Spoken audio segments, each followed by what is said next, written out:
رسول اللہ صلی اللہ علیہ وسلم نے ارشاد فرمایا ان من افضل ایامکم یوم الجمعہ فاکثروا علی الصلاة فیہ فاکثروا من الصلاة فیہ.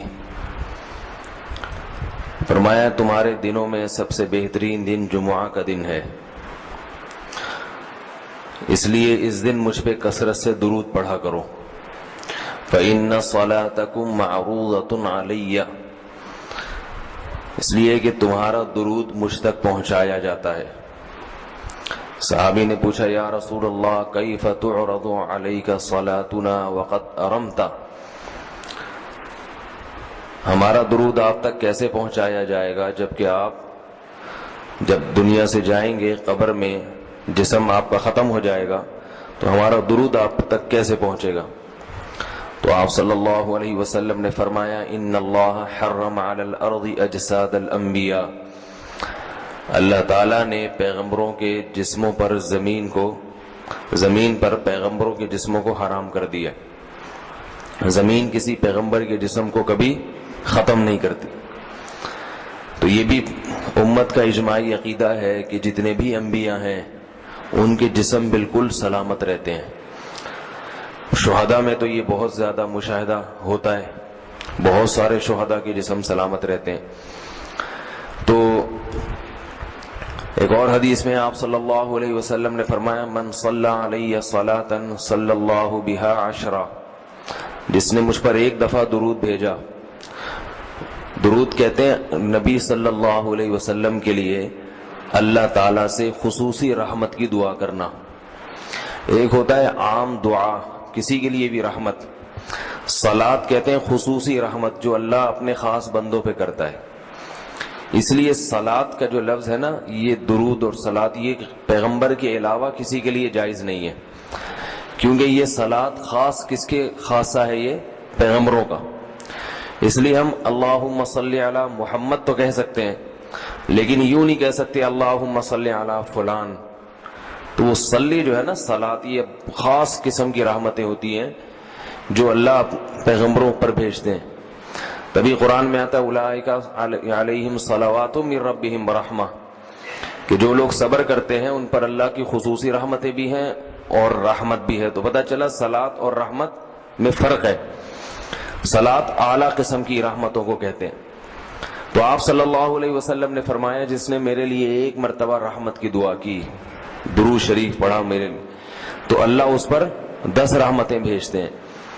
اور جمعہ کے دن زیادہ فضیلت ہے درود شریف پڑھنے کی. البتہ یہ جو جمعہ کے دن میں حدیث مشہور ہے کہ 80 سال کے گناہ معاف ہوتے ہیں جمعہ کے دن درود پڑھنے سے، یہ حدیث سند کے لحاظ سے کمزور ہے. لیکن یہ جو میں نے حدیث پڑھی کہ جمعے کا دن سب سے بہتر دن ہے، فَأَكْثِرُوا عَلَيَّ مِنَ الصَّلَاةِ فِيهِ، لہذا اس دن مجھ پہ کثرت سے درود پڑھا کرو، یہ بالکل صحیح حدیث. تو جمعہ کے دن درود شریف کی اضافی فضیلت ہے. آج چونکہ جمعہ کا دن ہے تو اس لیے میں نے کہا کہ اس بارے میں تھوڑی سی بات کروں. ایک اور حدیث میں آتا ہے رسول اللہ صلی اللہ علیہ وسلم نے فرمایا لا تجعلوا قبری عیدا وصلوا علی فإن صلاتکم تبلغنی حیث کنتم. فرمایا میری قبر کو عیدگاہ نہ بناؤ.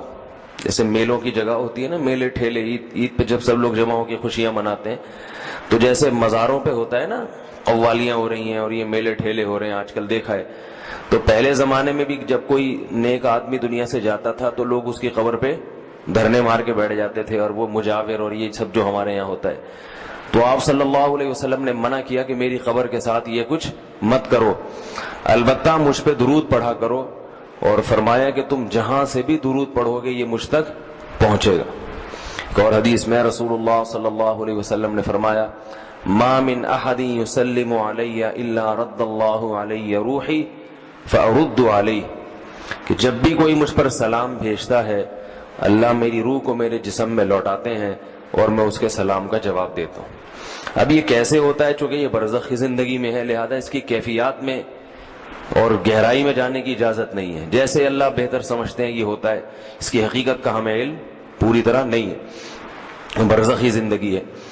اور حدیث میں آتا ہے رسول اللہ صلی اللہ علیہ وسلم نے فرمایا کہ رغب انف رجل ذکرت عنده فلم يصلی علی، اس شخص کی ناک خاک آلودہ ہو جائے جس کے سامنے میرا نام لیا جائے، میرا تذکرہ ہو اور وہ مجھ پہ درود نہ پڑے۔ ایک اور حدیث میں آپ صلی اللہ علیہ وسلم نے فرمایا البخیل من ذکرت عنده فلم يصلی علی، وہ شخص کنجوس ہے، بخیل ہے، جس کے سامنے میرا نام آئے اور مجھ پہ درود نہ پڑے۔ یعنی اتنی بڑی شخصیت اور اتنے بڑے محسن اعظم کا تذکرہ آ رہا ہے اور اس کی زبان سے دعا بھی نہیں نکلتی، تو اس سے بڑا کنجوس دنیا میں کون ہو سکتا ہے۔ ایک اور حدیث میں آپ صلی اللہ علیہ وسلم نے ایک شخص کو دعا مانگتے ہوئے دیکھا جس نے درود شریف پڑھے بغیر دعا شروع کر دی، تو آپ صلی اللہ علیہ وسلم نے فرمایا اس نے دعا میں جلدی کی ہے۔ پھر فرمایا تم میں سے جب کسی شخص کو دعا مانگنی ہو تو پہلے اللہ کی حمد و ثنا پڑھے، پھر مجھ پر درود بھیجے۔ قرآن مجید میں بھی اللہ نے حکم دیا ان اللہ و ملائکتہ یصلون علی النبی، کہ اللہ اور اس کے فرشتے، اللہ بھی رحمت بھیجتے ہیں اور فرشتے بھی رحمت کی دعا کرتے ہیں۔ یا ایھا الذین آمنوا صلوا علیہ وسلموا تسلیما، اے ایمان والو تم بھی محمد صلی اللہ علیہ وسلم پر درود بھیجا کرو اور سلام بھیجا کرو۔ درود اور سلام میں فرق یہ ہے کہ درود اللہ کی رحمت اور سلامت کہتے ہیں کہ ہر برائی سے، ہر مشکل سے، ہر مصیبت سے بچائیں۔ تو کمال جب ہی ہوتا ہے جب اللہ ہر شر سے بچا لیں اور اضافی رحمتیں بھی بھیجیں۔ تو علماء نے درود شریف کی حکمتوں میں لکھا ہے کہ درود شریف جو اللہ نے ہمیں پڑھنے کا حکم دیا، اس کی بنیادی وجہ تو سب کو معلوم ہے کہ سب سے زیادہ احسانات اس کائنات میں اللہ کے بعد کس کے ہیں؟ محمد صلی اللہ علیہ وسلم۔ تو آپ صلی اللہ علیہ وسلم کے احسانات سب سے زیادہ ہیں انسانیت پر، انسان کو انسان آپ صلی اللہ علیہ وسلم نے بنایا، اور اہل اسلام تو سب سے زیادہ ان احسانات کے تلے دبے ہوئے۔ تو ہم کوئی بھی عبادت اگر کر رہے ہیں، دعا بھی اگر مانگ رہے ہیں، تو یہ بھی کس کی وجہ سے توفیق مل رہی ہے؟ نبی صلی اللہ علیہ وسلم، کیونکہ آپ صلی اللہ علیہ وسلم نے ہی یہ ساری چیزیں سکھائی ہیں۔ تو ہر کام میں حکم یہ ہے کہ بھئی جس کا احسان ہے، جس کی وجہ سے تمہیں یہ رہنمائی ملی، تو پہلے اس کا بھی تو کچھ خیال کرو، اس کا بھی جو ہے نا اللہ سے اس کے لیے دعا مانگو تاکہ تمہاری طرف سے بھی کچھ شکر ہو۔ دوسری بات علماء نے لکھی ہے کہ اس میں حکمت یہ ہے کہ درود شریف پڑھنے سے توحید کا عقیدہ مضبوط ہوتا ہے۔ وہ توحید، درود شریف نبی سے دعا نہیں ہے بلکہ اللہ سے دعا ہے، کس کے لیے؟ نبی کے لیے۔ تو پتہ یہ چلا کہ نبی پر بھی اللہ کی رحمتیں ہوں گی، اور دعا کون مانگ رہا ہے؟ ہم مانگ رہے ہیں۔ تو اس میں نبی سے مانگنے کا دروازہ بند کر دیا کہ نبی سے مانگنے کا اسلام میں کوئی تصور نہیں ہے، بلکہ نبی کے لیے بھی اللہ سے مانگا جائے گا۔ تو جب نبی کے لیے بھی اللہ سے مانگنے کا حکم ہے تو اپنے لیے نبی سے کیسے مانگنے کا حکم ہو گیا؟ سمجھ میں آ رہی ہے بات کہ نہیں آ رہی؟ یعنی نبی کے لیے بھی کس سے مانگنے کا حکم ہے؟ اللہ سے۔ تو اپنے لیے کس سے مانگیں گے؟ بطریق اولا اللہ، بطریق اولا ہم پھر اللہ سے مانگیں گے۔ تو اس سے عقیدہ توحید مضبوط ہوتا ہے۔ اور تیسری بات یہ کہ علماء نے لکھا ہے کہ جب درود شریف پڑھیں تو اس نظریے سے نہ پڑھیں کہ نبی ہماری دعا کے محتاج ہیں، نبی اللہ کی رحمت کے تو محتاج ہیں، یہ تو درود شریف سے پتہ چلتا ہے، لیکن اللہ کی وہ رحمت اس وقت بھی ہوتی اگر ہم یہ دعا نہ مانگتے۔ تو ہمیں اس لیے ہے کہ ہم بھی انگلی کٹا کے شہیدوں میں نام لکھوا لیں۔ سمجھ رہے ہیں نا؟ اس کی حضرت مولانا اشرف علی تھانوی رحمہ اللہ نے بڑی پیاری مثال دی، فرمایا کہ جیسے کوئی بادشاہ اپنے شہزادے پر کچھ انعام کرنا چاہے، بادشاہ تو چاہتا ہے نا اپنی اولاد کو نوازنا، اپنے محبوب شہزادہ اس کا محبوب ہوتا ہے، تو آپ اگر بادشاہ سے سفارش کر دیں کہ حضرت یہ تحفہ آپ اپنے شہزادے کو دے دیں یا یہ فلاں چیز اپنے شہزادے کو، تو بادشاہ تو پہلے بھی دے رہا ہے، لیکن آپ کے کہنے سے وہ اور خوش ہو جائے گا، اور خوش ہو جائے گا کہ بھئی دیکھو جو کام میں چاہتا تھا یہ بھی اسی کی درخواست کر رہا ہے، تو نتیجہ کیا نکلے گا؟ تھوڑا سا آپ کو بھی دے دے گا وہ، ٹھیک ہے نا، کہ چلو یہ گڑ تم بھی منہ میٹھا کر لو اپنا، تم نے اتنا اچھا کام کیا۔ اور اگر آپ کسی کو حکم دیں اس کے دشمن پہ خرچ کرنے کا، آپ جا کے کہیں بھائی وہ تمہارا دشمن ہے، تمہارا دل چاہتا ہے اس کا گلا دبا دو، تو ایسا کرو اس کو ہدیے ودیے دیا کرو، تو کہے گا میں اس کو گلا دبانا چاہتا ہوں اور تو ہدیے کی ترغیب دے رہا تو میں تیرا بھی گلا دباؤں گا. تو دشمن پہ خرچ کرنے کا جب حکم دیا جاتا ہے تو اس سے سامنے والا غصے میں آتا ہے. دوست پہ خرچ کرنے کا، احسان کرنے کا جب آپ کسی کو کہیں گے تو وہ خوش ہوتا ہے. باپ کو اگر کہا جائے نا اپنے بچوں پہ اور کھلائے کریں، بڑی خوشی ہوتی ہے، تو باپ کا دل اور سینہ اور چوڑا ہو جائے گا. تو ایسا ہی اللہ تعالیٰ کو اپنے رسول صلی اللہ علیہ وسلم سے محبت ہے. اللہ تو خصوصی رحمتیں بھیجیں گے ہی، لیکن ہم اگر اللہ سے درخواست کر دیں گے کہ اللہ تو خصوصی رحمتیں بھیج، تو اس میں تھوڑی سی ہماری بھی کیا ہو جائے گی، دخل اندازی ہو جائے گی. اللہ تو ویسے ہی کر رہا ہے، تو اللہ کہے گا چلو تو نے بھی سفارش کر دی تو ان پہ تو کر ہی نہ ہوں، یہ 10 رحمتیں تجھ پر بھی ہو جائیں گی. اور چوتھا فائدہ کیا ہے درود شریف پڑھنے کا، کہ انسان کے دل میں محمد صلی اللہ علیہ وسلم کی محبت بڑھتی ہے. انسان جس کے لیے دعا مانگتا ہے لاشعوری طور پہ، تو نبی صلی اللہ علیہ وسلم کی جتنی زیادہ محبت ہوگی اللہ کی خود بخود اتنی ہی زیادہ ہوگی، کیونکہ نبی سے محبت اللہ ہی کی وجہ سے ہوتی ہے، یہ الگ الگ چیز نہیں ہے. اللہ کے رسول ہے نا، اسی وجہ سے تو ہے. تو جتنی محبت بڑھے گی اللہ کی محبت اتنی زیادہ. اور پانچواں فائدہ کہ جتنی نبی کی محبت ہوگی، انسان کو جس سے محبت ہوتی ہے اس کی اتباع آسان ہوتی ہے، بغیر دلیل کے بھی مانتا چلا جاتا ہے. جس سے نفرت ہوتی ہے نا، اس سے ہر بات پہ دلیل، کیوں بھائی ایسا کیوں ہے. اور اگر محبت ہو تو وہ کوئی کام کا کہے تو سمجھ میں آئے نہ آئے، انسان کہتا ہے بس کر لو.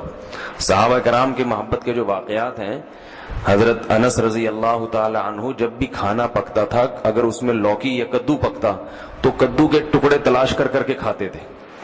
لوگوں نے پوچھا کیوں بھائی؟ فرماتے ہیں کہ میں نے رسول اللہ صلی اللہ علیہ وسلم کو دیکھا ہے کہ کدو شوق سے کھاتے تھے آپ. تو نبی سے محبت تھی، کدو سے محبت ہو گئی.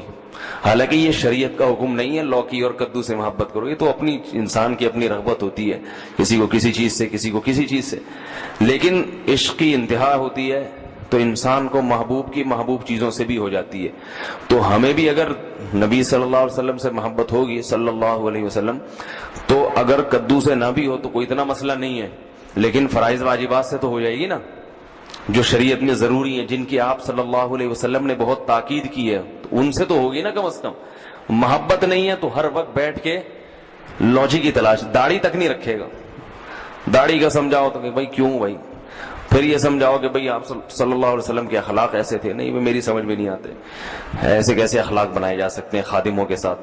تو محبت ہو جاتی ہے تو سارے کام آسان ہو جاتے ہیں. تو درود شریف پڑھنے کا ایک فائدہ یہ بھی ہے. تو اس لیے ہمت کر کے علماء نے جو ایک نصاب بتاتے ہیں نا، روزانہ 100 دفعہ صبح 100 دفعہ شام. ویسے تو سب سے بہتر درود ابراہیمی ہے جو نماز میں ہم پڑھتے ہیں، آپ صلی اللہ علیہ وسلم نے سکھایا ہے. یہ نہ ہو مشکل لگے تو اتنا کر لو صلی اللہ علیہ وسلم، صحیح ہے نا. یہ 100 دفعہ پڑھ لیں، کتنا ٹائم لگتا ہے اسے؟ صبح 100 دفعہ پڑھ لیا، 100 دفعہ شام کو پڑھ لیا. اور اگر پورا ہفتہ توفیق نہیں ملتی تو کم از کم جمعہ ہی کے دن پڑھ لے انسان. سمجھ رہے بات کو؟ نہیں سمجھ رہے بھائی؟ میرا خیال نہیں آ رہی. جمعہ کا دن پڑھ لے انسان، اس میں زیادہ فضیلت ہے. اور یہ جو درود شریف ہے نا، یہ صلی اللہ علیہ وسلم پورا پڑھنا چاہیے. میں کل بھی بیان میں کہا تھا نا، ساشے آ رہے ہیں ہر چیز کے، تو جیسے سلام کے ساشے نا، سلام کرنا ہو نا اتنی سی آواز آتی ہے بس. تو درود شریف بھی حضور صلی اللہ علیہ وسلم نے فرمایا. لوگ کیا کہتے ہیں؟ حضور صلی اللہ علیہ وسلم نے فرمایا. بھائی صلی اللہ علیہ وسلم بول دو پورا.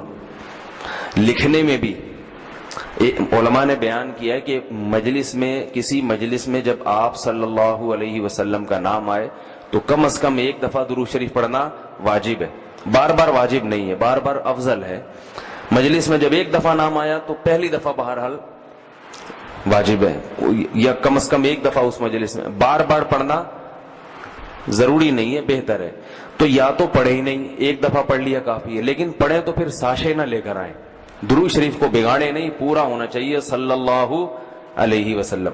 اور اگر آپ کو ڈر یہ ہے کہ نہیں بار بار پڑھنے سے میری زبان گھس جائے گی، نقصان ہوگا اور توانائی کم ہو جائے گی، روزہ زیادہ لگے گا، تو ایک ہی دفعہ پڑھ لے، مگر طریقے سے پڑھ لے، ساشے نہ لے کر آئے صلی اللہ علیہ وسلم، اس طرح نہ کرے. اسی طرح لکھنے میں بھی آپ صلی اللہ علیہ وسلم کا جب نام آئے تو مجلس ایک ہے تو ایک دفعہ کہہ دے آدمی زبان سے. لکھنا واجب نہیں ہے. آپ صلی اللہ علیہ وسلم کے نام کے ساتھ درود شریف لکھنا واجب نہیں ہے, افضل ہے. تو یا تو اگر یہ ڈر ہے کہ میں نے لکھ دیا پورا نام تو میرا پین گھس جائے گا, سیاہی کا خرچہ زیادہ آئے گا, پیسے زیادہ بھرنے پڑیں گے, مجھے مہنگائی کا دور ہے, اتنی سیاہی میں افورڈ نہیں کر سکتا, تو پورا نام ہی نہ لکھے, یعنی درود شریف لکھے ہی نہیں. لیکن اگر لکھنا ہے تو چھوٹا سا سواد نہ ڈالے. سمجھ رہے بات؟ باقی ساری چیزیں پوری ہیں. یہ نہیں کہ والد محترم میں صرف واو لکھ دیا, ابا خود ہی سمجھ جائیں گے والد کی بات چل رہی ہے, ٹھیک ہے نا. زید کا نام آیا تو زے لکھ دیا. کبھی ہوتا ہے ایسے؟ ہوتا ہوگا شاید آپ کے یہاں. اور جتنی باتیں آ رہی ہیں صرف کچھ ساشے پیش کر دی, ایسا نہیں ہے. جب درود شریف لکھنے کی بات آتی ہے تو صرف چھوٹا سا سواد ڈال دیا. تو بھائی اتنی تکلیف اگر ہو رہی ہے تو نہ لکھو, کوئی فرض تھوڑی ہے.